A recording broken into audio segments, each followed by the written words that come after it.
Okay, so we went through this list. If we were to summarize this, or what happens in response to this, list of like problems, the challenges to Sufism in the modern age that were not there in the past, broadly. We will have two questions. One, is the close supervision of a Sufi master in wayfaring suluk still possible? In some cases it's possible, but we are talking about broad masses, like we are talking about 1.5 billion people, and if other people become Muslim, let's say everybody became Muslim, 9 billion people. Is it possible? It doesn't look like it's possible in the age that we live. But this doesn't mean that the phenomenon, the institution itself is not possible. It's not possible. It's not broadly possible. Right? And also the question of is the avoidance of sin to purify the heart, the soul, whatever it is that we need to purify, possible? And the answer again appears to be no. Now there's a story that Sufis themselves tell. There was this man, dervish. You understand what dervish is? Like the Sufi wayfarer. Let's see, wayfarer. There was this wayfarer who lived on top of a mountain, and he covered a lot of distance on the path. And then one day he had to go to the city, and he covered a lot of path on the way. He now has like miracles and things like that. So he had a large handkerchief, and he wanted to take food with him. He milked the goat and put the milk in the handkerchief, and again, like he's a saint, so the milk is not filtering through, it's not flowing away, it's not spilling from the handkerchief. And he put the handkerchief on his shoulder, and he's walking down the mountain, and then he comes to the plains.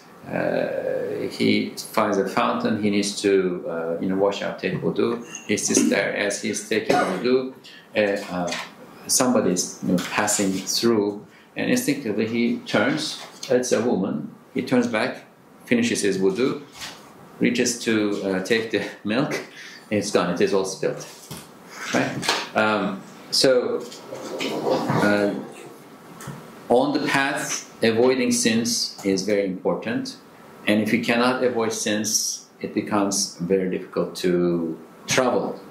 And I haven't traveled. I'm not saying that this is what the Sufis are saying, right? The people who are members of this institutionalized setting are saying. So what happens as a result is, here in Turkey, in other parts of the world, and there are extensive studies about this, anthropologists, sociologists, and so on and so forth, studying Sufi orders all around the world. Most Sufi orders turn into what I call fellowship groups, right? You don't necessarily travel the path, you don't necessarily go through these metaphysical stages and so on and so forth when you become a member of the Sufi group. You still benefit from the community, you still benefit from the authority of a Sufi master. When you are going through life issues, life problems, you go and consult this person. The community provides you a support group and so on and so forth. It helps you to maintain your piety. It helps you to stick to your ground in the face of the challenges of the broader secular society and so on and so forth. So there is something. I'm not saying there is nothing, but you are not necessarily wayfaring. I have seen people who are wayfaring who do that, but very rare, and it becomes impractical to apply to broad masses.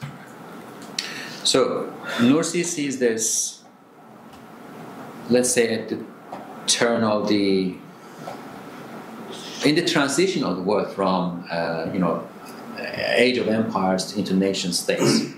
World War I, post-World War I, like in that period, the early 20th century. I'm assuming you know his life a little bit. He was exposed to the more cosmopolitan setting of Istanbul starting in 1907. He fought in World War I. He was taken as a prisoner of war to Russia. He spends a year and a half, 2 years in a place called Kostroma in northern Russia. Comes back to Istanbul, witnesses Istanbul under British invasion, he was reading journals, newspapers, magazines. He was receiving information from all around the world. So he was observing his environments, and he starts to notice that something is not going to click, as if the world continues the way it is continuing, right? And also, keep in mind, this is around the time Weber writes about the disenchantment of the world. Anybody who needs an explanation about this disenchantment of the world? Don't be shy. Okay, who knows what the disenchantment of the world is? 2, 3. Okay, the others need an explanation. Why are you not saying? Basically, what Weber says is, in the past, there were when things happen in nature, say there's a storm coming, or there's an earthquake happening, there's a fire. There are things that happen beyond people's control, right? They would attribute this to metaphysical forces. So he says, people lived in an enchanted world, right? But science comes into the picture and promises to explain everything. And this explaining in time turns into explaining away. Right? Science pretends to explain everything. Now, you will hear I suppose you will hear in Nejat Hoja's talk, because he usually talks about this, that this is not explaining, this is explaining away. They reduce existence into matter and force, but they don't have an explanation of what force is. So on and so forth. But science claims to explain everything, and claims that if something is not explained today, it will be explained in the future. And it also comes with an enormous authority, because science works. Bacon calls it operative science. Science works, and because science works, meaning produces results in the material world, it gains enormous authority, right? And this, Weber says, leads people to not have a sense of wonder in the face of the happenings of the world anymore. The world is disenchanted. And this is what, in a nutshell, what disenchantment is. And Weber is writing this around the time when he is going through these experiences, or having these thoughts too. So he decides that we need something else, another method, in order to help broader masses to continue to strive for excellence, but perhaps even more importantly, to preserve faith. So if you have, for instance, read Charles Taylor, what was the name of Secular Age? Charles Taylor's famous book? Yeah, Secular Age. The Secular Age, where he talks about how the world became a secular place. And one of the really important things that happens as the world becomes more and more of a secular place is not having faith becomes easier. Or let's put it this way. Faith becomes an option, right? In the village that you lived 700 years ago, faith was not an option. You were born, you learned that God exists from your parents, and whatever religion they are following is your religion, and that was it. It was not challenged. You rarely left your village. During the Crimean War, the British who occupied the Crimea make a survey, and they ask people if they have ever been to a foreign land, if they have ever been to a foreign land. Most people say yes, and they're puzzled, like, this is rural Crimea, what's going on, how they have been to a foreign land. So they go back and they ask further, they try to understand this. And it turns out that those people who said that they have been to a foreign land meant that they have been to another village. Right? So this was a foreign land for those people. So most people lived in a small vicinity where they lived with the same people who believed the same thing, their beliefs were not challenged, and so on and so forth. But that's not the case in the modern age. So beyond giving people means of striving for excellence, Nursi actually becomes very much focused on preserving faith. Right? If you have faith, you can start thinking about striving for excellence. But if you don't have faith already, that even is not a question. Right? And people were losing faith left and right, and it's happening today too. It's happening a lot in Turkey, actually. I can also. One point here is kind of maybe to critique that really quickly, people are replacing a faith with another. So it's not like they are, fully empirical, whatever the term here is, that basically they're replacing a set of metaphysical commitments with other set of metaphysical commitments. Whether the notion that chance is moving the world or long stretches of time, that's the trick, the Heleyin, they keep on doing that. And so because, it's faith because of the irrational reaction when you start to poke these principles, and then, they become the axioms of any. But yeah, like the point still holds true in the sense of the mystical part, the part where we talk about divine revelation, all that has been replaced with human authorities and science and so on. Yeah, I mean, scientism is faith too, right? So, and at that time, that was a more powerful challenge. Today, there are other challenges. I would say heedlessness is an even more important challenge today than alternative faith. The new bizarre form of identity politics and tribalism going on that level. I mean, lots of alternatives. When I say losing faith here, I mean the true faith, right? And also, when I use faith, I don't mean belief without rational foundation, right? Because in the Christian sense that it can be understood, I'm not using it in the Christian connotation of the word. Okay, now this is a problem that he is facing and he wants to find a solution for. But at the same time, he, if you look at his life, you can easily think that Nursi was a Sufi, and I think he was. He was a Sufi, right? In 1934, I think. Maybe before his alt-site periods? What's that? No, I think he was a Sufi throughout his life. This is going to be controversial. I know. The alt-site period, maybe? Okay. Would be a Sufi means practicing tasawwuf? Yes. So that's why I went through all that, right? He was not following a tariqah, he was not giving tariqah, he was not in tariqah. I mean, that's another question, but when I say Sufi, I mean he was mutasawwif, right? He was striving for excellence and he had the means to strive for excellence and reach excellence. He was muhsin, okay? If I say muhsin, I think that might work better. In Central Asia, scholars call to the Neo-Sufi, to Muslim followers. Hakan Yavuz coined that word. Hakan Yavuz did not coin the word Neo-Sufi, but he coined it for Nurjus. It was coined by Fazlur Rahman. Yes, Fazlur Rahman came up with the word, and Hakan Yavuz applied it to Nurjus. But anyway, in 1934, there was a large-scale attack on tariqas in Turkey. I mean, that was before 1925. They closed all tekke zawiyas in Turkey and so on and so forth. But 1930s, there was an incident called Menemen incident, in which a group of probably crazy people who pretend to be dervishes or whatever it was, kill an officer, and then there was a large-scale clampdown on the Sufi orders, remaining Sufi orders in the country. In that context, Nursi writes a treatise called Talwihat al-Tisa, 9 Allusions, in which he fervently defends Sufism. At that time, saying that tariqah is good or Sufism is good could put you, on the execution, the gallows. Could put you on the gallows. But in this, from them all, there's one that he especially benefits from. All his life, it was observed, he eats little, sleeps little, talks little, worships a lot. He would spend nights doing dhikr.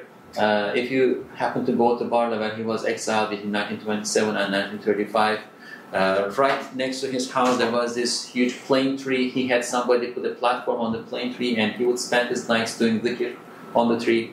He would climb a mountain in the area and spend months there, weeks and months sometimes there, worshipping.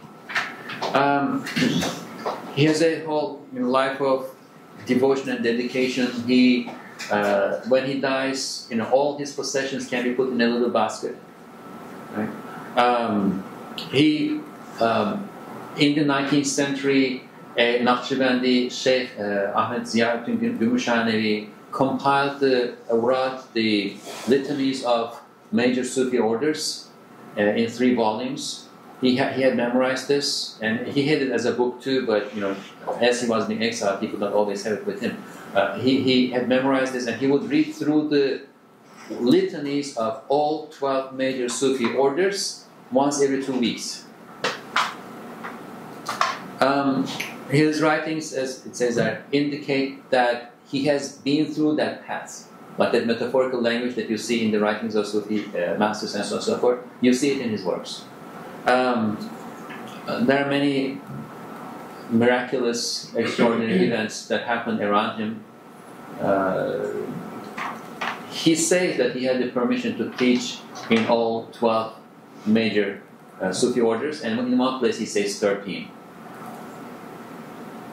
And also, his biography indicates that he had what we call in the tradition, the Sufi tradition, called Uwaisi, connections with certain giants of the Sufi tradition, including Imam Ali.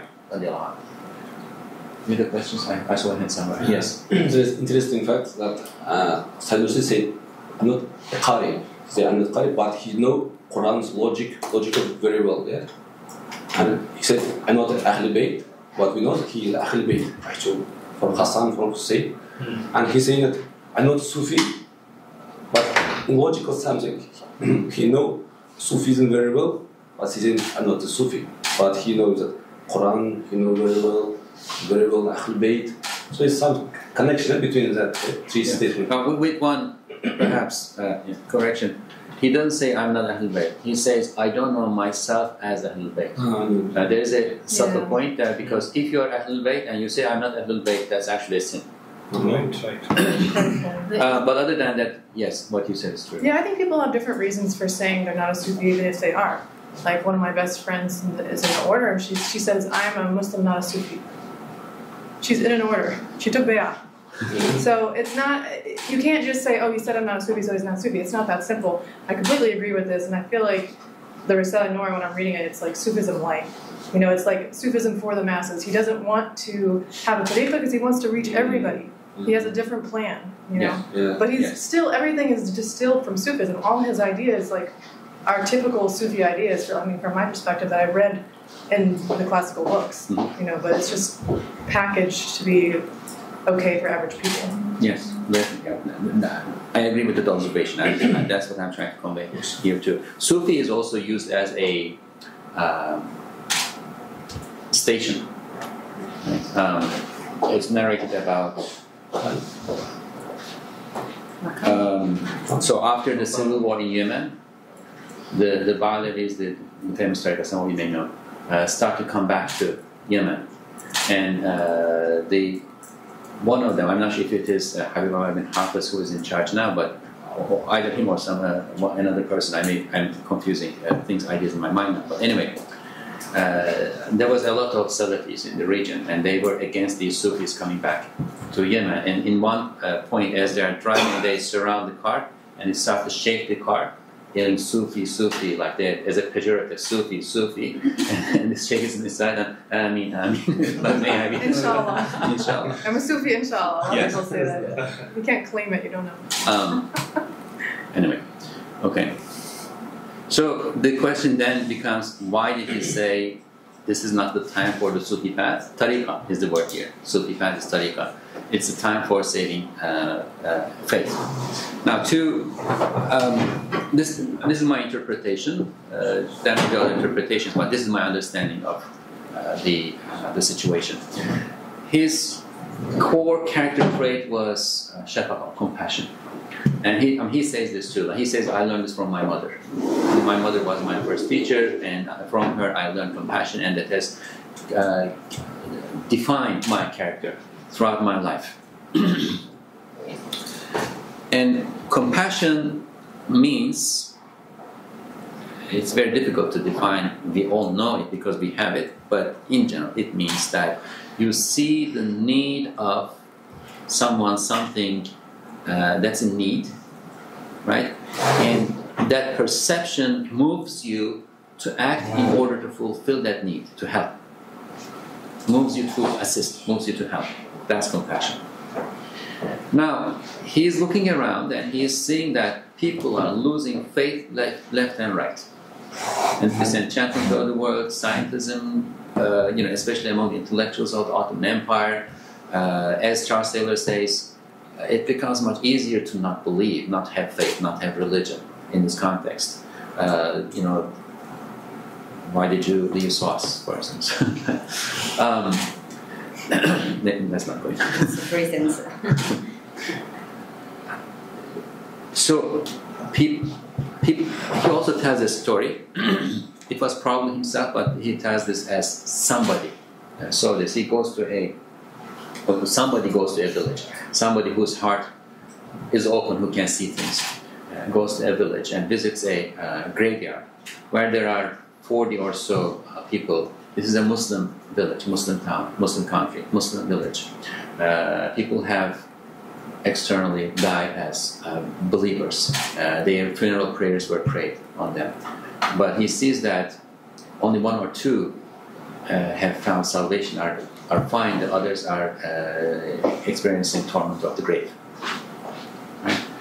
And this is the time, even those whom we know as having faith are in great danger because elements of shirk, ascribing partners to God, is defining the overall existence, overall life, overall society and social life, right? So people are losing faith. And in this context, wayfaring, so what's the point of wayfaring? You have a believer, it elevates the station, rank of the believer. What's faith? It takes somebody from disbelief to belief, right? So he wants to focus on faith. That's one reason. And he wants to design his method to preserve faith, instill it.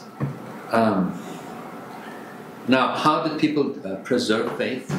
In general, of course there will be exceptions, but historically, traditionally, how did people preserve faith? You may know the famous story of, which is attributed to Imam Razi. I'm not sure if it's Imam Razi or not, but say it is Imam Razi. He was passing through a village, and people who knew him, would run and kiss his hand and want to be with him, and say a few words, take his salam and bless it, and so on and so forth. There is this commotion happening, and there's this old woman, and she says, who is that? Like, what's going on? And they say, don't you know him? He's Imam Razi. He has 70 proofs for God's existence. And she says, if he did not have 70 doubts, he wouldn't need 70 arguments for God's existence, right? And then later Imam Razi hears this and says, unto you is the faith of the old woman, right? Now, being an old woman with that kind of faith in a 13th century village may have been possible, right? But it is not today, because there the faith was not challenged. As I mentioned before, you are born into a society where everybody believes. You come up with like a question occurs to you, shaitan is shaitan at that time too, and they tell you, go ask the imam. Imam says something, you say, okay, that's it, right? That's not the society in which we live, and I've noticed this a lot among the high school generation now in Turkey, for instance. You go on YouTube, make an experiment this. Start from the most innocent video that you can think of, right? Turn it on, and then close your eyes, scroll through the things and click something, keep scrolling, click something. After, I don't know, 10, 15 clicks, you will find yourself in a place where you should not be. That's the nature of the internet today, right? We experienced it on the internet. At the time, people experienced it when they went to Istanbul and walked through the cosmopolitan streets of Istanbul, for instance, right? So he is worried about preservation of faith, and in that context, wayfaring starts to appear as a luxury in a sense. Now, I'm not saying tasawwuf. You still need to strive for excellence, right? But doing it through wayfaring, this are this perilous path that requires a lot of time, a lot of dedication, a lot of opportunities, access to a Sufi master, and so on and so forth, starts to appear as a luxury. And these are some quotes that should corroborate what I'm saying here. So under the heavy conditions of secular modernity, serving in the way of saving faith is above everything else, he says. It is the greatest, most necessary, most important, and foremost task, he says. He says, there is a dreadful fire before me with flames rising to the sky. My child is burning in it. My faith has caught fire. It is burning. I am running to put that fire out to save my faith. And when he says my faith, he doesn't mean his individual faith. He's talking about community too. In order to be of service to the faith of the people of belief, I have accepted sacrificing not only my worldly life and temporal positions, but if necessary, even my other worldly life and everlasting stations of the hereafter. Don't understand this as him agreeing to enter hell and stay there, right? He's talking about the spiritual stations. When he refers to other worldly life, he's talking about spiritual stations, right? Which everybody seeks. I have even accepted leaving paradise and entering hell, if necessary, to be the means for saving some helpless people from hell. Again, he's not talking about staying in hell. He's talking about entering hell to help people out. Yeah, Frinjan told this hujam. He is just very with the yeah, please. Yellow. But do everybody know who Frinjan is? Yeah, I'll tell it because it's what do you call it? Oral history, Frinjan is one of the founders of this foundation, and so Ustaz. He was very, very in old age, and he passed away in the COVID time. He said to me, when he says, Ustaz says this, he was with him. And then he said, he was in his heart, he was saying, how, you just sacrifice your whole life to show Iman and get in prison and this and that. And then in the hereafter you're going to go to hell again, just to save the people's faith. How can it be possible? And it's justice for Allah, something like that. He was thinking from his own heart. And then just little seconds later, Ustaz said, not abadi, like 3 times. Not to stay there. He told me, not abadi, not forever. But even Allah says, like, to be able to save the people's faith, just enter just go out from paradise and just enter the hell for a while even, I would accept against all these, attacks towards religion in this time. MashaAllah. I didn't know this, but it was it's just in the oral history that I was at. Yeah, thank you for that. This really helps me too, in terms of my conviction about this. Yeah, I directly heard from this. MashaAllah. Okay. So,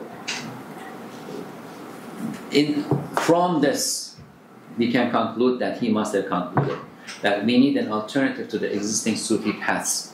When I use Sufi path here, I mean tariqah, I don't mean tasawwuf. Okay, we need an alternative to the institutionalized form of ihsan, right? Ihsan is not, you cannot give up ihsan, right? It is part of religion. At the end of that hadith, the Prophet ﷺ tells to the companions, Jibreel came to teach you your religion, right? You cannot take a third of religion and discard it. Ihsan is not discardable. Right? But Sufi path, the institutionalized form that tasawwuf or ihsan has taken in the last 1,000 years or so of the history of Islam, right, is not essential to ihsan. It is a form that has taken. Right? So there's a need for an alternative. Why? We can, I guess, go through this quickly. Conditions of modern life, you can see this in examples of Nursi's own life too. So I had said people would come to him asking for tariqah. To one of them he says, this is not the time for Sufi orders, this is the time for, actually, he says, if I wanted, I could teach in 12 Sufi orders, right? Basically take bay'ah in 12 Sufi orders, but this is not the time for Sufism, tariqah, Sufi orders. This is the time for saving faith. And then he adds, you could not have tariqah, basically do wayfaring with these narrow pants anyway. because people used to wear shalwar, the large baggy pants in Anatolia, or antari, the jalabiya, the long dress-like thing. This is a man, obviously. But late Ottoman era, and especially by the time you reach 1950s, he was in Western Anatolia. Their narrow pants, the way we wear pants today, had become fashionable. And it says you cannot have tariqah with these narrow pants anyway. Right? In another case, he refers to innovations, and when he says innovations, he used the word bid'ah, but what he means is not the the bad bid'ah in religion that the Salafis work on today, etc. What he means is the innovations in society, novel things in society. In one case, for instance, he refers to the intermingling of sexes in a certain town. He says that town is mostly safe from bid'ahs, and he refers to intermingling of sexes. He is referring to the city of Bursa, which is not like that any longer. But anyway, second, why he wants an alternative to the Sufi path. This is one of them. It's not practical. He doesn't find it practical, right? Second, he emphasized what he called Shahs Manawi. Okay, how did I translate it? Collective personality. Okay, yeah, collective personality, metaphysical personality, or collective personality. Like imagine he uses this example too. Imagine a company, right? What company do you want to imagine? Microsoft. Okay? Microsoft is a company. Microsoft has an entity, has a persona. It's a legal persona. It's illegal, right? I said evil, but they really need their products. Yes. I think the Antichrist leads them because of the quality of their products. Okay. If there's an entity that you can refer to as Microsoft, you can sue, for instance, Microsoft. So that metaphysical personality, Shahs Manavi, is what he has in mind. And he says that people of misguidance, so the evil company, constitute a unified metaphysical personality and evil spirit at this time that attacks faith. Now, this doesn't necessarily mean that all evil people out there in the world somehow collaborated and there is a underground huge conspiracy that's going on. That's not what it means. What it means is, yes, there are people who are collaborating, but also Satan is inspiring them all. So isn't that kind of tied to the point that I said about the collective psychology of the group? This is in a way could be taken into that direction. This concept of the Shakhs Manawi, in the sense that the spirit of a group of people, what cuts across all of them is this particular entity. Which, by the way, now I can turn it to an AI. You can just have a large language model and chat with it. Go ahead. Please don't do it, but you can. Yes. So it's being inspired by Satan. And in response to this, he says, at this age, so that metaphysical personality was not as powerful as it is today. And if you really read deep into this, he will also connect this with the Dajjaliyah, the Dajjal and so on and so forth. So forces of Dajjal, etc. In response to that metaphysical personality, he says, extraordinary individuals, no matter how extraordinary they are, even Mahdi as an individual, cannot succeed on his own, her own, whoever that individual is. It has to be encountered with a metaphysical personality, with a corresponding metaphysical personality. And by their nature, the institutions of Sufi orders are based on personalities. You have to have at any given time, you have to have a Sufi master. That is the sheikh of the entire tariqah, and then there will be khalifas of this sheikh, and so on and so forth. People try to elevate him to the level of leadership, right? And he consistently refuses that. When people, especially in his later life, people go to Nirvana, they want to kiss his hand and so on and so forth. He doesn't meet them. People come from the other end of the country, like travel for a week and want to meet him. He says, no, I'm not meeting people. He says, I don't like myself, I don't like those who like myself. Not because he's against shuyukh, right? he refers to sheikhs in his childhood, each like Imam Rabbani. In one place, he refers to one of those sheikhs and says, go look at his majlis, go look at his gathering. You will see paupers, you will see kings in the outfit of paupers. Right? Each person sitting in the gathering of that person, he says like they are kings of humanity. Right?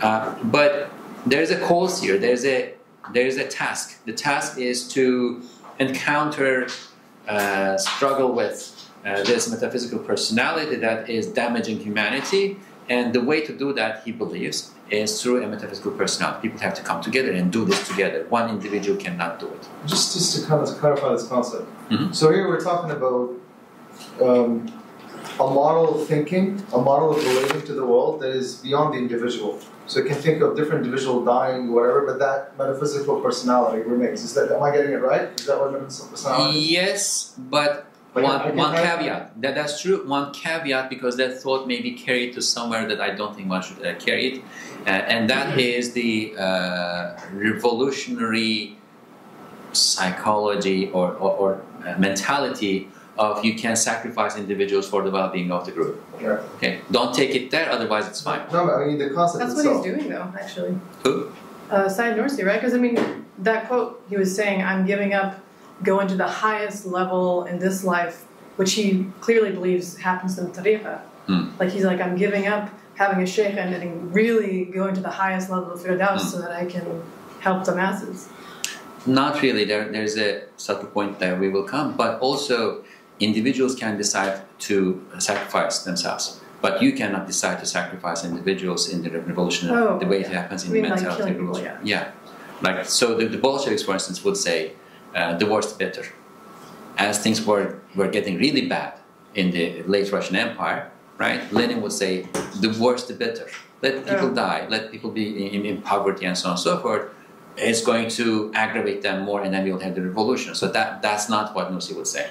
Yes. Something similar to, let's say, it's kind of tied to Weber himself. Weber talks, for example, about the Protestant ethic, and then this Protestant personality that allowed capitalism to become according to that argument.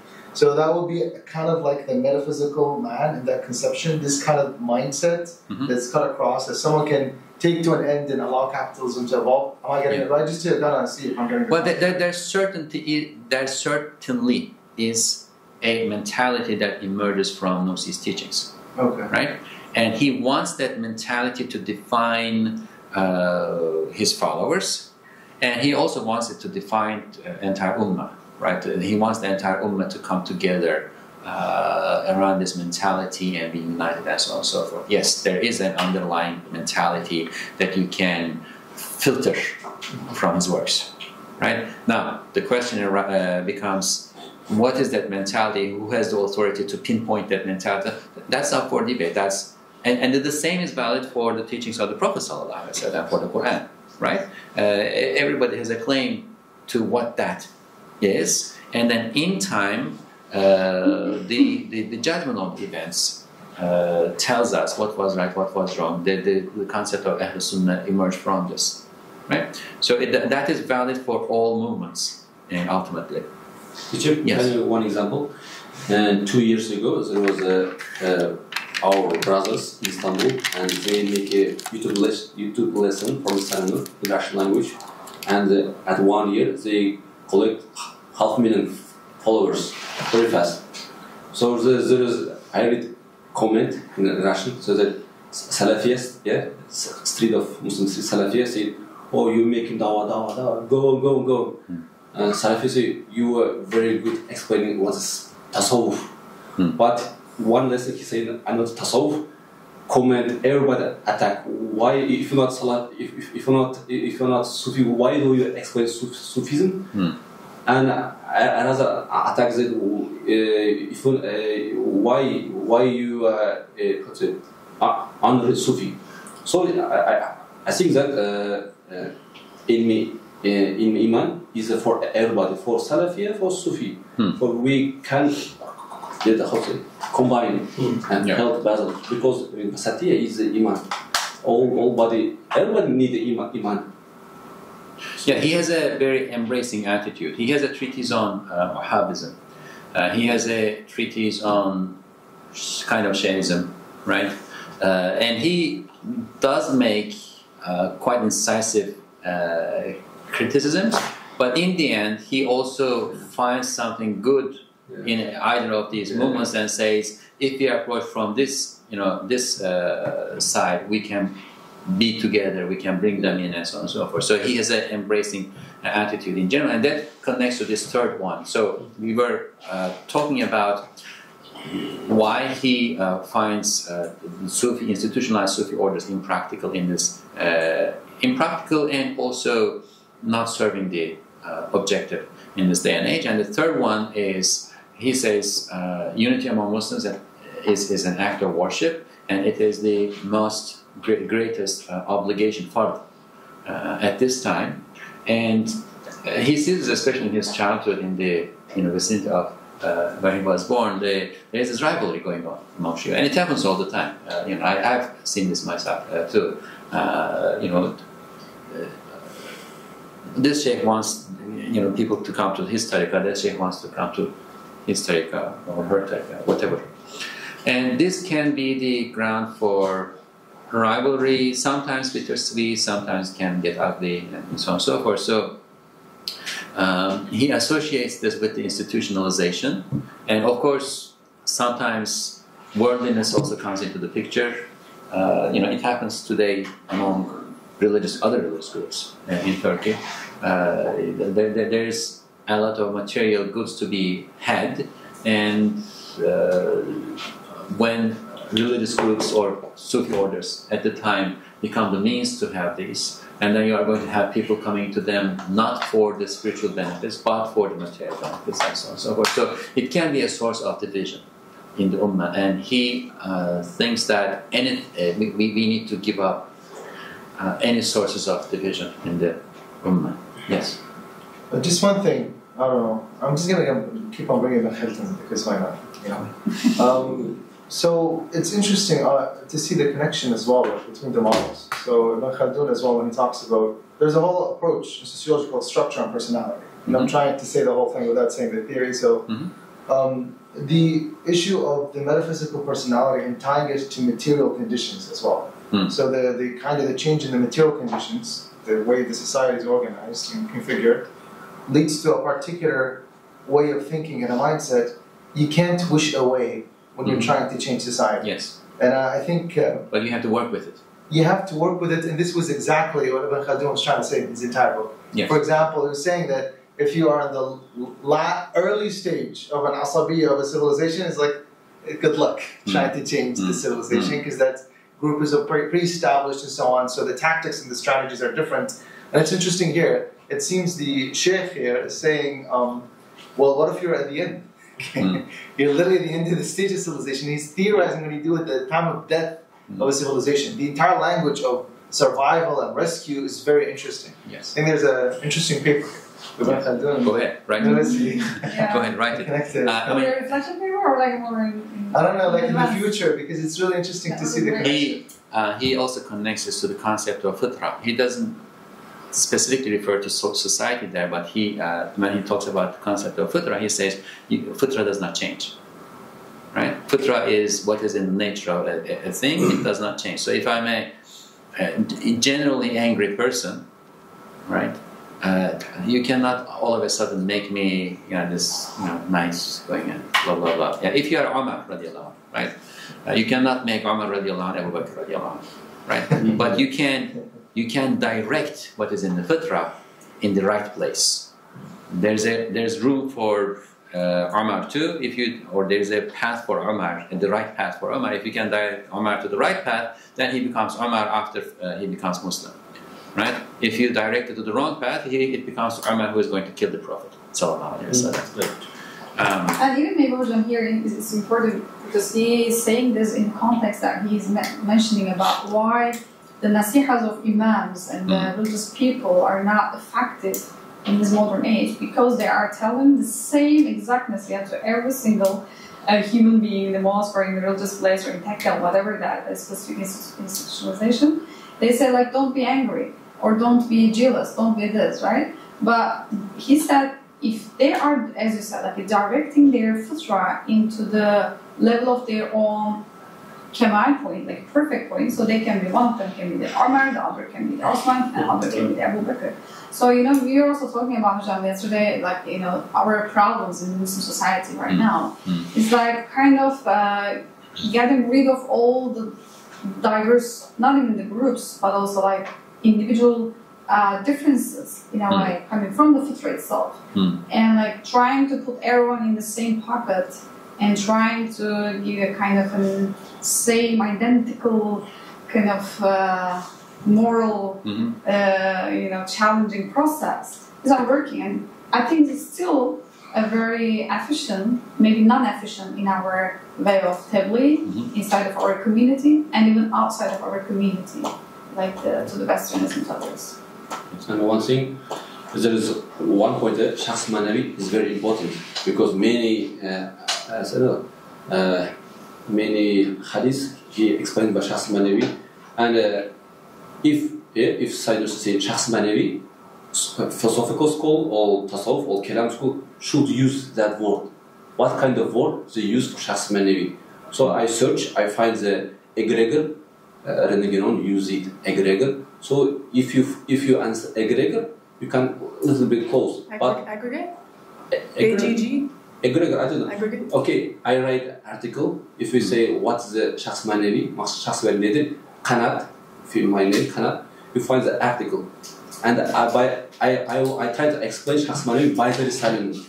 How the Risalah explains shakhs manavi. In translated English, you can answer shakhs manavi because if you don't answer shakhs manavi, it's very difficult to understand the some weak points of inshallah. Yes. Yeah. And related to what Sister Tuba was saying, Nursi used the example of polyphonic music for this. Musiqa dhikriya. Musiqa would be orchestra, right? So you will have different instruments in an orchestra, and they are going to be playing different sounds. But when you put them all together, there emerges a polyphonic harmony. Right, so that's agreeing to disagree and so on and so forth. It builds up, but they all have to be playing in harmony. The emerging thing should not be a cacophony; it should be a harmony. But anyway, let's get back to this. So these are the three problems that he observes in the ummah, and then you ask, okay, then what? Like these are the problems. Then what? So we need we still need to attain knowledge of God. We still need ihsan. We still need to have ways of struggling with that evil commanding soul and motivating ourselves to do good and attain states of goodness, etc., etc. But without wayfaring, because wayfaring you had before. Oh yeah, well, it's actually in response to what you're saying. I feel like I want to ask Norsi. Like I'm with him. I feel like we need Sufism light. But why can't we have both? Because what about those people who really want to reach the higher level? Like, why can't we have both? Well, he's not saying that you cannot have. What he says is, this is not broadly applicable. He think at a societal level. No, but he didn't do both. I mean, he personally did not do both, right? If somebody already had a Sufi order, if somebody already had a tariqah and came to Nursi, he told them to keep it. Right, but not alongside him. Like if he told them keep it and also read the Risalah and benefit from it. But if they start with him, they shouldn't take a shaykh. He said you don't need it. He didn't say if you have it, you're I don't want He said the Risalah Nur is sufficient to attain what you want to attain. You don't need it. But there were exceptional cases in which he actually sent somebody to go take bay'ah from a certain shaykh and come back and continue with it. Okay. These were exceptional cases. But what he's saying here is what people try to achieve through Sufism is achievable through the path of the Risalah Nur, and therefore, I mean, if you are Qadiri, if you are with a Qadiri shaykh, does the Qadiri shaykh allow you to go and take from the Shazili shaykh? They won't, right? Finish with the Qadiri shaykh and then go to the Shazis. That's what they will tell you, if they tell you, if you ever finish. So the same thing. If you first came to the Risalah Nur is sufficient for you. You don't need to go and seek another shaykh. So these are still our tasks. We need to attain knowledge of God, right? And then if we need a metaphysical personality, how are we going to achieve that? We need the ethos of collective action, okay? And then the metaphysical personality of the community, I will try to explain this later, will replace the position of those wondrous individuals, great individuals in the Sufi orders. And there we enter into the spiritual realm, actually. And that's why I was saying when you said, what if I still want to, he's giving up being that like higher level in order to serve, that's sacrifice, right? There's something that relates to that here that's coming, inshallah. Okay. In a really early work, 1920s, in the Mathnavi al-Arabi al-Nuri that we mentioned yesterday, he says this: know that he who is enabled by divine grace can go from external appearance to reality without crossing over the isthmus of the Sufi path, the wayfaring. Verily, I have seen in the Quran a path to reality without the Sufi path, i.e. the well-known one, i.e. the institutionalized Sufi path, the tariqas. Yes, it is from the conduct of the ruling mercy, from God's mercy, to bestow such a short path to the children of this fast-moving time. Okay? So he said it's possible, and he also says, I have found it. So then we ask, like, what is he teaching as a path to reality? It needs to meet the goal of ihsan, right? It is not the Sufi path tariqat, but it provides ihsan, tasawwuf. And then he also has this claim that it is shorter, safer, easier, can accommodate more people. Remember I said, he says, I have the permission to teach in 12 tariqas, and one place he says 13. My understanding is that the 13th one is his own tariqah. His own tariq. Because tariqah I'm using in the sense of the institutionalized path, right? It is not institutionalized the way it was institutionalized, but he has a tariq, and he refers to it as a tariq. He says, our tariq, right? Doesn't say tariqah, it's our tariq, path. A system. System, way, meslek, he uses the word meslek more than tariq. But meslek is also, suluk, right? Council of suluk. Where the path on which we do our suluk. Meslek. Now, this happens in 1924, 25, sometime around that. So before he actually starts writing the Rasail al-Nur, right? So this path had appeared to him before he started writing the Rasail al-Nur. He was disappointed with what he found in Ankara during the War of Resistance. He goes to Van, his hometown, or homelands in general, withdraws to a cave with a few students. That region was a very scholarly, advanced place, and everybody was in a Sufi order, mostly Naqshbandi order. Everybody had a sheikh. And one of those students asked him, look, all these shuyukh are promising us otherworldly salvation. You are teaching us things, but what can we expect from you in terms of otherworldly salvation? Okay. This is his response. But he has a sipah in his hand. You know what? Tesbih, sipah. You know what it is, right? And then tesbihs have this leading bead. Okay? Assume that the beginning of the science of reality, haqiqah, right? So what you want to achieve at the end of the path in tariqah, is this header bead, imama. Each of the prayer beads corresponds to some knowledge. Some people are on the 5th, some on the 6th, others on the 10th. 1 in a million is graced with completing all 99 beads and reaching the header bead. There is a pitfall, a hole, and a difficulty corresponding to each bead. Passing through every one of these beads and reaching the header is not easy. I took refuge in the divine court and presented my impotence and weakness, that it is the end of times, now is the end of times, that I am living at a time of tribulations and corruption. So he takes refuge in divine court, because of all of these. I cried and beseeched. Then I assure you with an oath that the sublime real, Janab Haq, God, gave Said, referring to himself, such a favor that he ended up jumping from this side of the header bead to this other side without going all through 99. right? From this side to this side, without going all through all 99. You follow me loyally, and that will be sufficient. He later adds onto this, I didn't take the quote here. However, he says, I cannot come and take you from where you are. You have to do the work, you have to do the reading. And then there are other things that we are going to say that he says his followers should do. Elsewhere, or the question comes, okay, he has a maslak, he has a way. Why is he not starting a new Sufi order then? Right? That's what everybody did up to this point, right? Imam Shazili started one, Imam Rufai started one. He says, when people want to come to him to take path, do not expect any spiritual blessings from my person, nor consider my person to be blessed. I have no spiritual station. If somebody says this, that was the spiritual station. But the karama is not to see yourself as having spiritual station. Like an ordinary soldier who conveys a field marshal's commands, I am conveying commands from the station of a metaphysical field marshal. Or like an insolvent man who becomes the announcer of an utmost valuable and rich diamond and jewelry shop, I am the announcer of a sanctified and Quranic shop. He says this. So if he were to start a Sufi order, he would have to acknowledge that Heather beat, right? But he doesn't see himself to be that. Okay, now what is that path?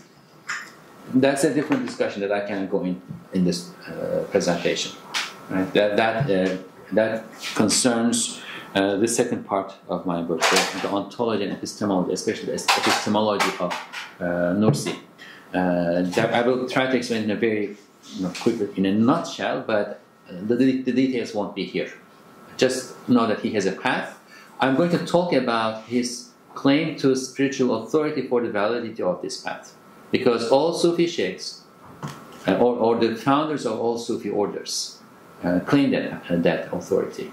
They claim that they have gone through the suluk, they had reached a certain station, and at that station they were authorized by divine grace to be the means in the chain of transmission for the conveyance of the divine grace, the blessings. Right? And then those who follow them are those who believe them. There is no objective mathematical equation method measure to measure this. Imam Shazali says so, and we believe Imam Shazali. And then what is the measure? Those who follow him later on, verify that they follow that path and they reached. Right? So the testimony of those who follow becomes the measure. But otherwise there is not an objective measure for this. But Nursi does have a claim to having that spiritual authority, right? And we will talk about that. So his path, what you do in his path can be explained, I'm not going to use what's on the screen here, can be explained as seeing the aspect of things that relate to or turn to or face God rather than seeing things in and of themselves.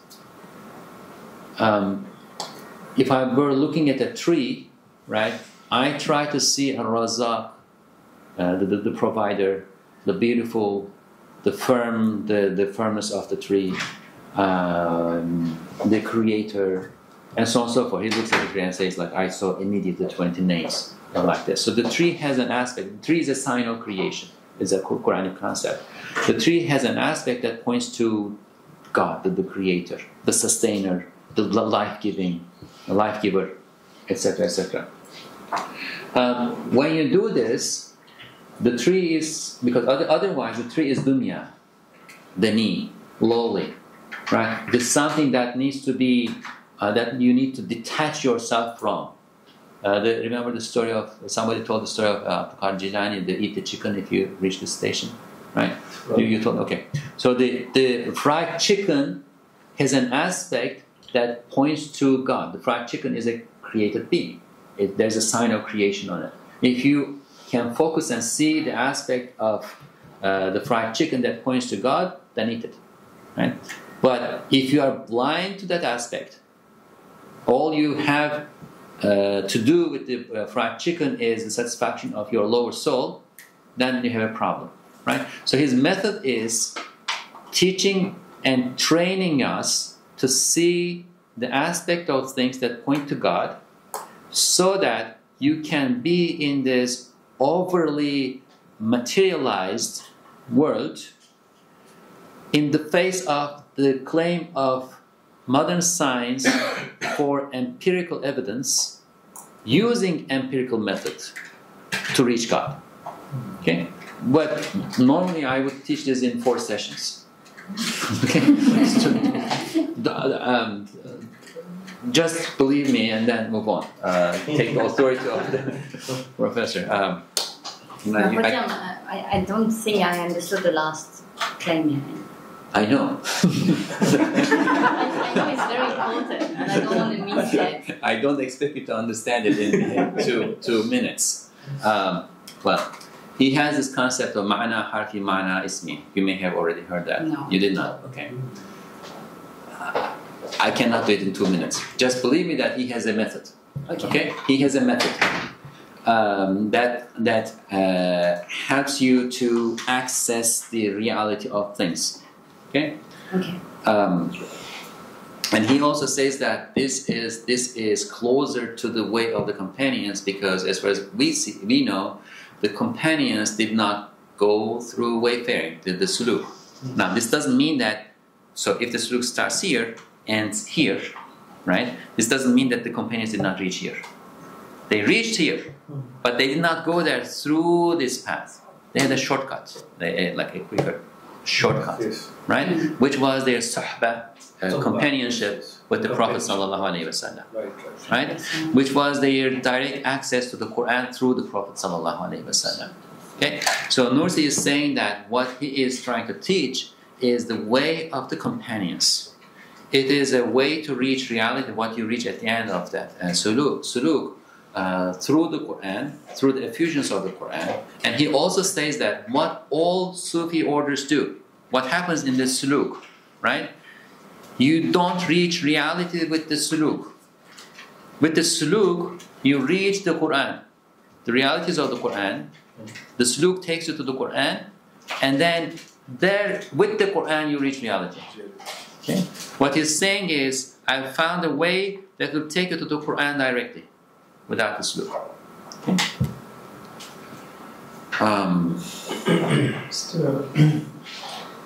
It's interesting how, let's go to the, concept of paradigm or metaphysical persona, whatever. What's going on at that specific age. As I'm thinking of other thinkers and scholars saying similar things, yes, but in different packaging. Of course there is a unique thing going on here, but I'm thinking in the back of my head. I think his name is Tahir Ashur. He's a famous Tunisian sheikh, and he was also grappling with a violent, aggressive form of modernity, the secularism of Bourguiba in Tunisia. And so for him, what is interesting is when you kind of like few of the famous concepts he has. I'm a lazy reader, by the way. Please, I didn't read all the books and all that. I just go scan. I'm like ChatGPT again. I keep raising that metaphor. For his guy, that's exactly the point that he says, is that we want to, first of all, have a new thing, like a new method. We can't do the same thing, and also this kind of focus on the general, focus on the forest, focus on not the traditional procedures or technicalities of the past. It's interesting. I'm seeing this in these parallels and the different types of Muslim thinkers in different societies. So the similar thing are the kind of the challenges they're facing, and it's leading to interesting overlaps between their works. Know that he who is enabled by divine grace can go from external appearance to reality without crossing over the isthmus of Sufi path. Verily, I have seen the Quran, the path to reality from Sufi path. Yes, it is from the conduct of the ruling mercy to bestow such a short path to the children of this fast-moving time. It's God who created these circumstances for us. It's our test. And God is not going to hold us accountable for what we cannot do. Right? God gives the test, and God gives the means of it, passing the test. So it's a manifestation of this ruling divine mercy that you see this inklings of this in many places. But as far as I know, you don't see it as intricately, methodologically systematized anywhere other than Nursi, right? So this is something that's happening globally because it is a manifestation of divine mercy, right? And I would say it's happening with Nursi at the most advanced I mean, I'm just level. saying comparative work. That's what I'm thinking about. So, like comparing it to Maududi, to I think that's direly needed work. yeah. Nursi needs to be read into the tradition. Yeah. Okay. So, where is he getting this idea of a claim to this authority, right?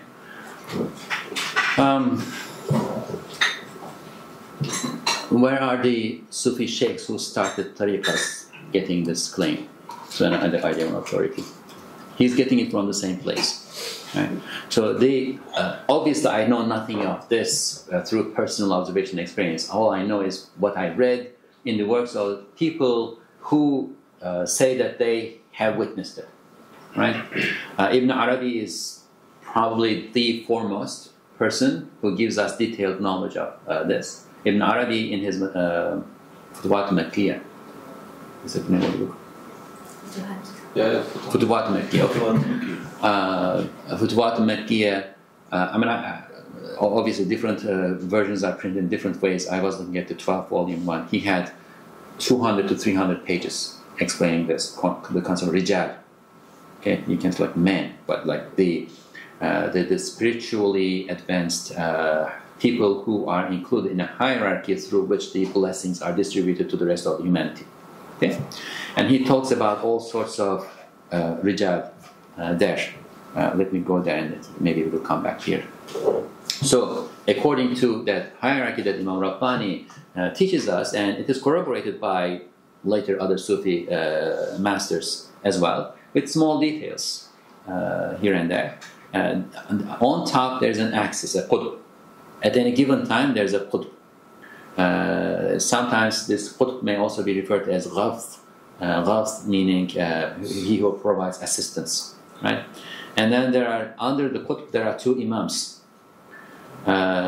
Sometimes Imam Rabbani says the ghawth is one of the imams, not the qutb. So that's why I'm saying like sometimes there may be slight differences in the way that this is perceived. And then there are local axes, meaning people around whom things are revolving, right? So Istanbul will have an axis, Konya will have an axis, Liverpool will have an axis, and then there will be other saints with specific tasks. So the main function of the axis and imams and local axes are the distribution of divine grace, and then there will be other saints with specific tasks. Like there will be the saints in the Maqam Hudr, for instance, who are going to go to people help in their daily lives and things like that. And then under that are the seekers. Each Sufi order will also have its axis. The Sufi master, the Sheikh of the Sufi order is the axis of that order, for instance. So this is the long explanation of the different kinds of saints with specific tasks and so on and so forth. In it, question or something? No. Okay. In it, Ibn Arabi also talks about a specific and special kind of saints who remain outside the hierarchy. So all of this is a hierarchy, but there are certain individuals who remain outside the hierarchy, and they are called afrad, individuals. And their station is called maqam fardiyya, the station of individuality. And he says that they have access to a greater level of sainthood above others. They are not part of the hierarchy because they are above the hierarchy. And they have a special place. And he refers to this sainthood of all the people in this hierarchy as the lesser sainthood.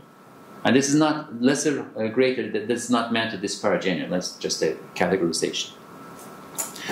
And the afrad are those who reach the greater sainthood by following or connecting to the Prophet directly, sallallahu alaihi wasallam. Now, that station of greater sainthood belongs to prophets. Those who are not prophets do not have that station. but they can enter into the station because of their connection. And later, when Nursi explains this, he uses the example of, say, the servant of a king. Right? The king has viziers, the king has commanders, marshals, whatnot, really high-ranking people, but they cannot enter the private quarters of the king because that room does not belong to them. But the king's servant can enter there. Enters and cleans the floor. Enters and makes the bed. Enters and, I don't know, folds the clothes. But enters. Right?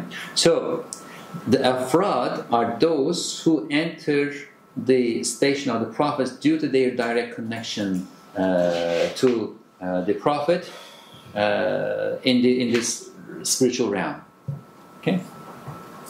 The companions each reach the station of individuality because of their connection to the Prophet ﷺ, and they therefore benefit from the effusions. The fiyud is the Arabic word. I don't know if that will make more sense to somebody. Faith, fiyud, effusions of the greater sainthood, that station of the prophets. And this happens without traveling through the stations of lesser sainthood, because you don't have. It's outside the hierarchy. The wayfaring belongs to the hierarchy. The travel is in the hierarchy, right? But the afrad don't enter the hierarchy. No, this is not Nursi who is saying this, by the way. This is Ibn Arabi who is saying this. Is it different between Uwaisi? Yeah, different Uwaisi maqam. Well, you can connect to the Prophet ﷺ directly through the Uwaisi experience. Right? Do we know what Uwaisi is? I used it before, but Uwaisi means a connection that happens across time in the spiritual realm. It comes from the name of Uwais al-Qarani, or Qarni, who did not see the Prophet ﷺ, but who is recognized to be the highest ranking person in the second generation, the generation of the Tabi'in. Because of this connection to the Prophet ﷺ, Sayyid al-Tabi'in, yes, in that spiritual realm, he did not see the Prophet in person, but he's known as the Sayyid al-Tabi'in because of this connection.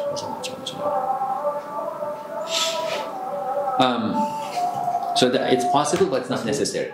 Not necessary. You don't have to have that Uwaisi connection. Also, Imam Rabbani talks about this. Did I skip it? Yes, okay. This is a quote from Imam Rabbani. So, Ibn Arabi, the 14th century or 13th century? Whatever. 13th century. Ibn Arabi is in the 13th century, and Imam Rabbani is the 10th century Hijri. And Imam Rabbani also talks about this. And Imam Rabbani has a lot of corrections on Ibn Arabi, right? So, one is Wahdat al-Wujud, one is Wahdat al-Shuhud. But I would say Imam Rabbani was an Aquarian Sufi. I also think that Nursi is an Aquarian Sufi, right? Because using the same methods, the theory of Asma, and they are talking about the same thing. Let's put that way. They are making certain corrections. Anyway, actually, the updated version of Ibn Arabi. Updated version. Okay, yeah, very good. That's the word. Updated version. So Imam Rabbani says, some people who connect to the Prophet of God ﷺ by virtue of following him can be honored with this blessing, effusions of greater sainthood. That's what he's referring to. And the company of such a person is a cause for the appearance of the benefits of attachment to that superior station at the onset of the spiritual journey, without going through the entire path. Right? At the onset, your starting point is the end of the suluk, if you have that access. That is, in the first state and before traversing the stopping points of ecstatic attraction and wayfaring and so on and so forth. Importantly, in this station of greater sainthood, you don't have spiritual experiences, you don't have ecstasy, you don't have extraordinary states, karamat, and so on and so forth. They don't occur at that level because you don't need. They are given to the person who is traveling for specific reasons, either to encourage them or to test them, or if they are charged with taking care of other people, to give assurance to other people, right? But if you reach there, you already reached. You don't need any of this. So people who reach the greater sainthood, according to Ibn Arabi, according to Imam Rabbani, don't have this, or don't have to have it. Let's put it that way. It doesn't mean that they never have it, but you don't expect it from them. Okay. It's not a sign for them of being on the path or not. Okay, now this is from Nursi on the station of individuality. I was obliged to disclose a secret, although disclosing it had not occurred to me before. A sheikh in Istanbul challenges Nursi's followers at the time, and that's why he's saying, I did not want to disclose this, but I ended up having to disclose it. It is as follows. Because the metaphysical personality of the Risale-i Nur and the metaphysical personality of its closest students who represent that metaphysical personality are graced with the station of individuality, they remain outside the circle of disposal of the most tremendous access, who is typically in Hijaz, and are not obligated to enter under his rule, let alone the access of a specific country. He is claiming the station of individuality for not himself, for the metaphysical personality of the Risale-i Nur, meaning the community that emerges from for the book and the community that emerges from the book, the readership, you can use readership of the book. So he's not only theoretically coming up with a method and intellectually saying that if you follow this method you are going to reach reality and so on and so forth. He is placing that method in the spiritual realm in which all Sufis have claimed their authority as well. That's why I'm saying he's Sufi. Right? It's not only because of what he teaches, what's methods and so on. No, it is because of this claim to the spiritual realm that I'm saying that he is Sufi. In the past, divine wisdom sent singular individuals and holy geniuses to help the Ummah. As for now, in that same duty, but under complicated and dreadful circumstances, it has put to work the Risale-i Nur, which is in effect a metaphysical personality, and its disciples who have the meaning of an individual with individuality thanks to the secret of their interreliance at this time of congregations. So, does he use it, this holy geniuses, for the companions? Not necessarily. It may be like Imam Shafi, for instance. And Nursi, and this is the generally accepted view too. The mushtahis or the founders of the four madhahib are in spiritual hierarchy above the founders of the Sufi orders, for instance, or Imam Ghazali, Ibn Arabi. Okay, so what he's promising then is to his readers and followers: if you become a member of this readership, you take part in a metaphysical personality that is above the hierarchy, that has a station. So he is promising a station. He's not only promising an understanding, he is promising a station. Okay, what enables that readership to benefit from the effusions of this greater sainthood? Going back to what we already read, it is from the conduct of the ruling mercy to bestow such a short path to the children of this fast-moving time. It's a different time. The need is more urgent, harder, and so on and so forth.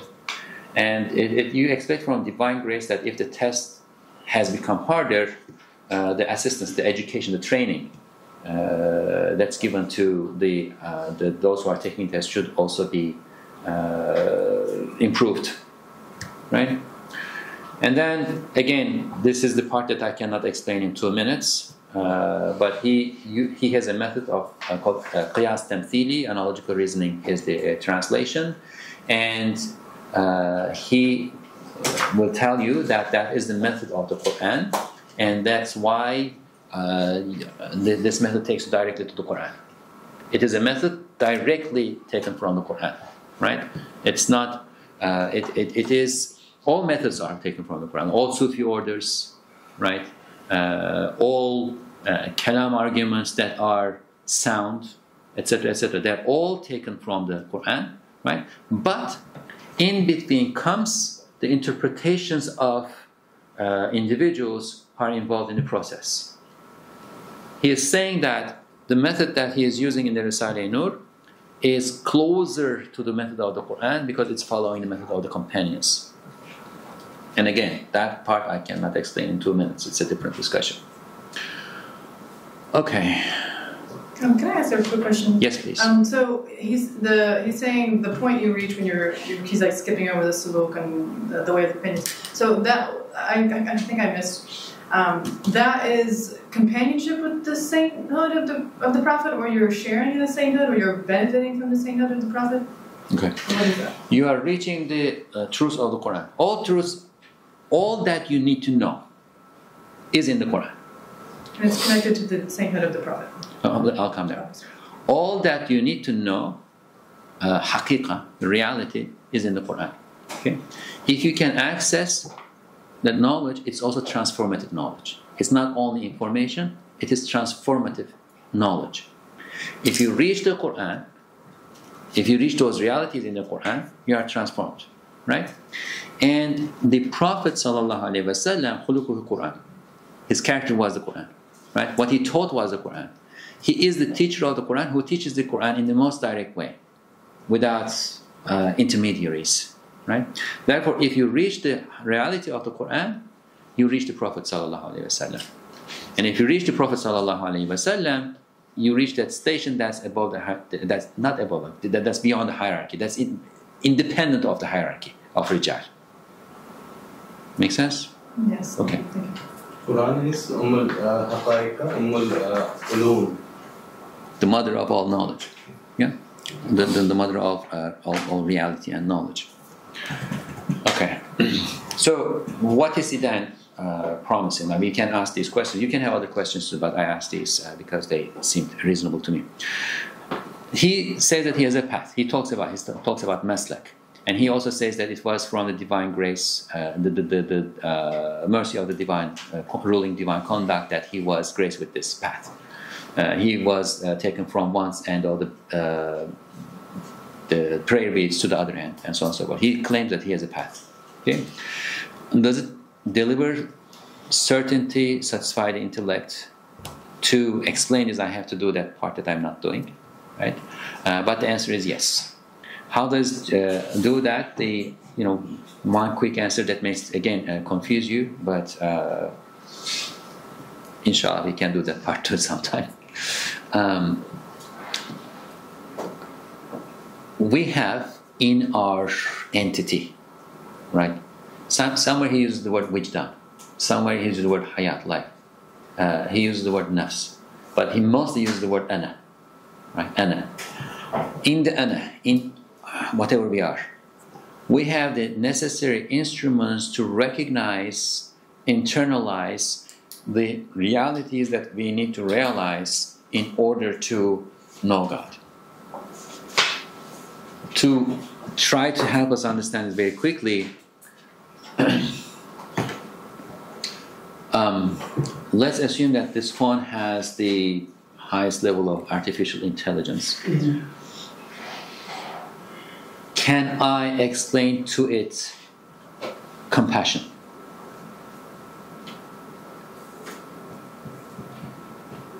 Yes, as a set of propositions, maybe? As a set of propositions. It can give me the definition of compassion, but can it have an internalized experience of compassion? Impossible. I want to say yes, but I'm not going to say yes. I will claim no. It's impossible. You need to have a life in order to experience something. Yeah, so one thing about these new models that are showing up, they're really weird. I'm sort of weird this. For example, they may have an inner reference point. Like, it's not the same as a human, it's not an internal experience, but you can think of a model having a reference point made of images, made of a lot of probabilistic things that are beyond just simply giving propositional logic. Mm-hmm. So that's why it's strange now. They call them semi, entity, closer to. But for the traditional classical computers, this doesn't apply. For the new ones, of course not. They're still not human beings and so on. Mm-hmm. But they would have some more complicated thing. Let's just put it that way. Than just like logical statements. It may look or behave like. Jazakallah khair.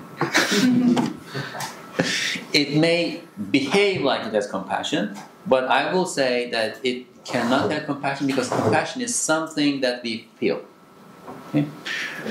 And The famous the hadith of after the battle, the Prophet and the companions see this mother running around, and he finds a baby, and she starts nursing the baby, and the Prophet ﷺ turns to the companions and say, "Would this woman ever cast her baby into fire?" And they say, "No, wallah, no, never, ever." And then he says, "What she has." The mercy that she has is only a tiny part of God's mercy. 70th.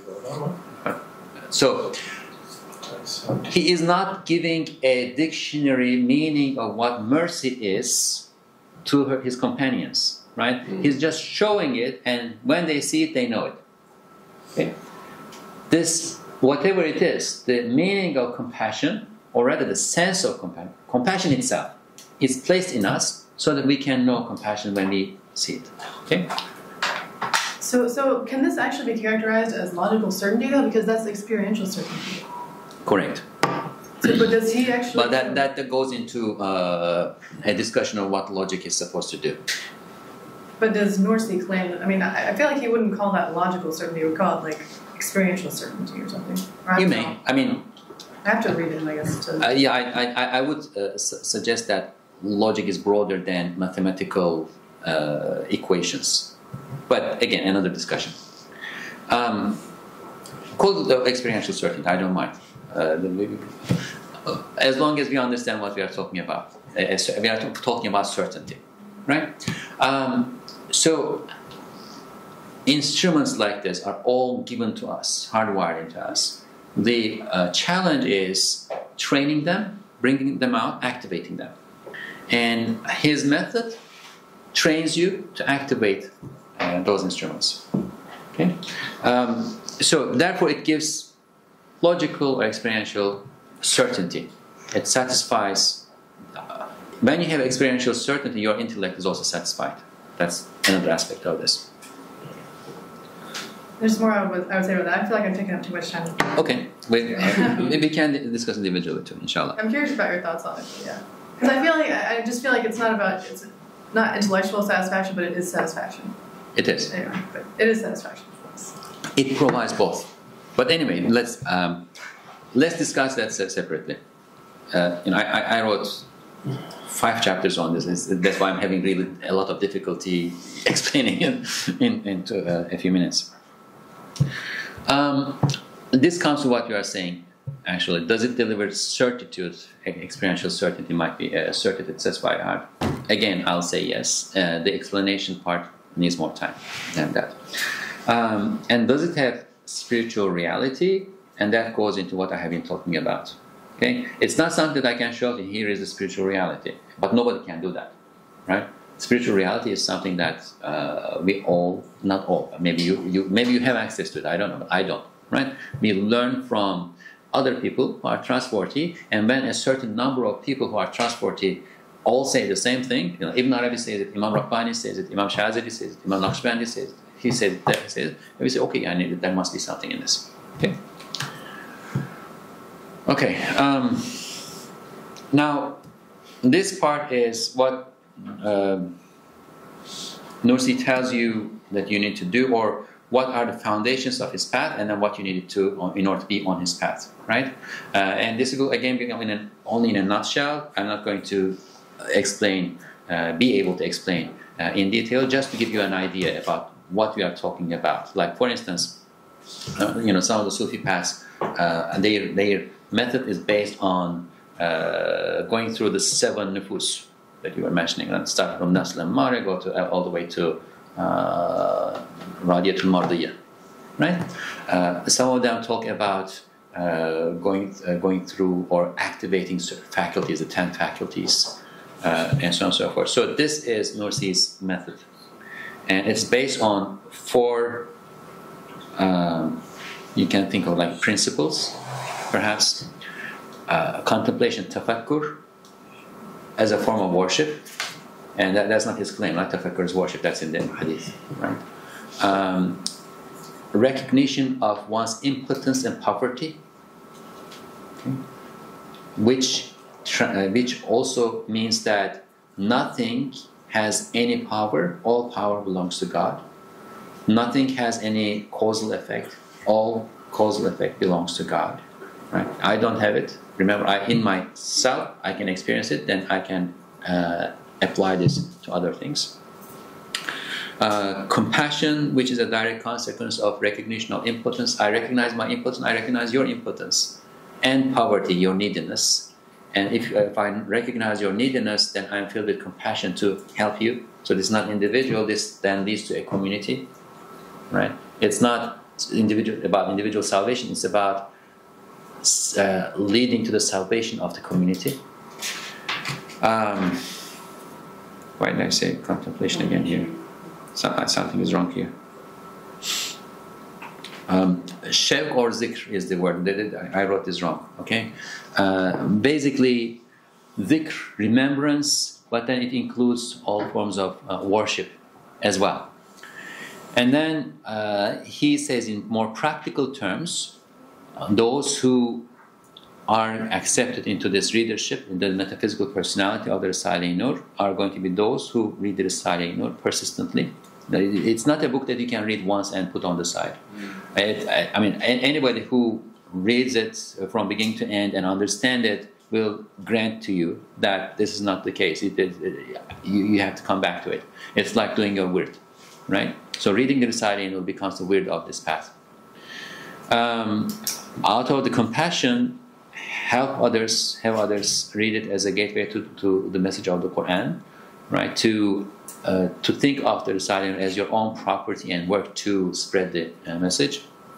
And then perform what's obligatory, the faraid, avoid major sins, kabair. And he emphasized this a lot: do not skip post prayer with tasbihat, which is the sunnah of the Prophet sallallahu alaihi wasallam.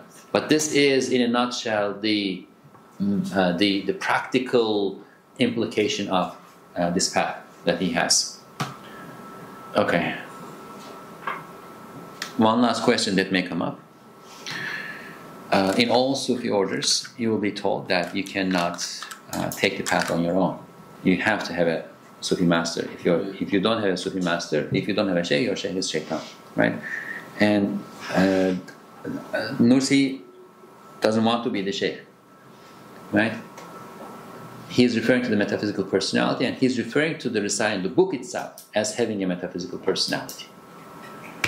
And he says, or actually one of his students says this in a presentation, and he endorses that and puts it in his book. The teacher of the Risale-i Nur is the Risale-i Nur. The Risale-i Nur does not necessitate being taught by others. Everybody can benefit from it on their own in accordance with their preparedness. Istidad is the word. Even if your intellect does not understand each and every matter completely, your spirit, heart, and conscience will receive their shares. Regardless of how much you benefit from it, there's a great gain. Now, there's a point here that needs to be emphasized. Some books in the tradition, I would say Ihya is one of them. Maybe Imam Rabbani's Mektubat is one of them. Provide all good, no harm. Now, harm can come from misunderstanding, but points of misunderstanding are either don't exist or very few, and if you read it in its entirety, it solves that problem already within it. Okay? You cannot do this with Ibn Arabi, for instance. That's why, like people, they say, Ibn Arabi himself says, if you are not from us, don't read my books. Right? You cannot do this with Ibn Arabi. Risale-i Nur is of the first kind. It is,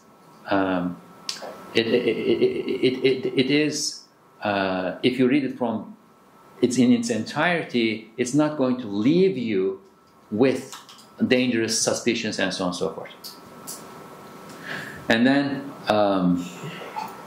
one last thing. Until now, he says in the 1950s, I only focused on the truths of faith and said, it is not the time for the Sufi path. Bad innovations are preventing it. Now the time has demonstrated that it is necessary and imperative for the members of each Sufi order to consider the circle of the Risale-i Nur as a circle of their own order and enter into it. That's why I'm saying he's Sufi. For it contains the essence of the 12 major Sufi orders and the broadest circle within the circle of the prophetic path, that encompasses all Sufi paths. Why does it contain the essence of the 12 major Sufi orders? Because of its direct connection to the Quran.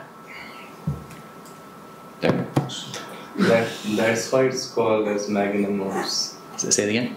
That's why Islamic Noor is termed as magnum opus. Magnum opus. Yeah, I mean, I would say this is magnum opus. Yeah. The innovations, bad innovations, are preventing it. Bad innovations within the Sufi tradition. No. Remember, I talked about when he says this, he means the novelties that are emerging in society, like narrow pants, intermingling of sexes. I don't know, YouTube, right? The distractions and sins that are that become so pervasive in society. He's referring to that. Like he's not referring to, I don't know, like going to graveyards and making dua. Right. That's why I wanted to emphasize it. It's in society now. What's that? New trends, bad trends. New trends, bad trends. Yeah, novelties. I tried to translate in other ways, but that word is always translated innovation, so I didn't want to have this connect there either. Okay, well, Tuba is gone. Now, what are we doing now? It's 1:40 until 1:20. 1:30, I think. So I exceeded time again. I apologize. Yeah, up to 1:30. Then we have lunch and salah until 2:30, and then we have discussion. Okay, and we convene after lunch and sure. and come with questions and comments, corrections.